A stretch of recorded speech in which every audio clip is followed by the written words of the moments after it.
और यूनान से खबर यह है कि वहां पर शदीद गर्मी का राज बरकरार है। दर्जा हरारत 43 डिग्री सेंटीग्रेड को छू चुका है। शदीद गर्मी के बायस जंगलात में आग लगने का खतरा भी मंडला रहा है। इसी हवाले से मजीद बता रहे हैं रफाकत हुसैन। जी बिल्कुल, यूनान में गर्मी की शिद्दत में रोज बरोज इजाफा होता जा रहा है। आज दारुल हुकूमत एथेंस में दर्जा हरारत 42 के करीब जो है रिकॉर्ड किया, लेकिन हबस की वजह से दर्जा हरारत 50 के करीब महसूस हो रहा है। तमाम सड़कें जो है वीरान नजर आ रही थी।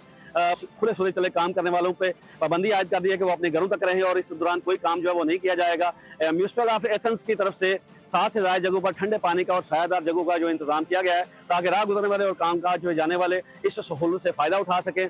इस वक्त गर्मी की शिद्दत की वजह से यूनान में मुख्तलिफ जंगलात में आग लगी हुई है, जिनको फायर फाइटर जो है वो जाने की कोशिश कर रहे हैं, लेकिन फिलहाल अभी तक आग पे काबू जो है पाया नहीं जा सका। तेज हवाओं की वजह से आग पे काबू पाना जो है मुश्किल नजर आ रहा है। अभी तक 2 से ज्यादा जो है अमवात जो है वो आग लगने की वजह से हो चुकी हैं। हुकूमत यूनान ने बच्चों और 65 साल से जायद जो बुजुर्ग हैं उनसे अपील की है वो अपने घरों तक महदूद रहें और ज्यादा से ज्यादा पानी का इस्तेमाल करें। और साथ साथ उन्होंने जो म्यूनिसिपल हस्पताल और फायर फाइटर्स हैं उनको भी इमरजेंसी तौर पर तैयार रहने का हुक्म दिया है, ताकि किसी भी हंगामी सूरत हाल से बचा जा सके। आप आगाह करें, बहुत शुक्रिया।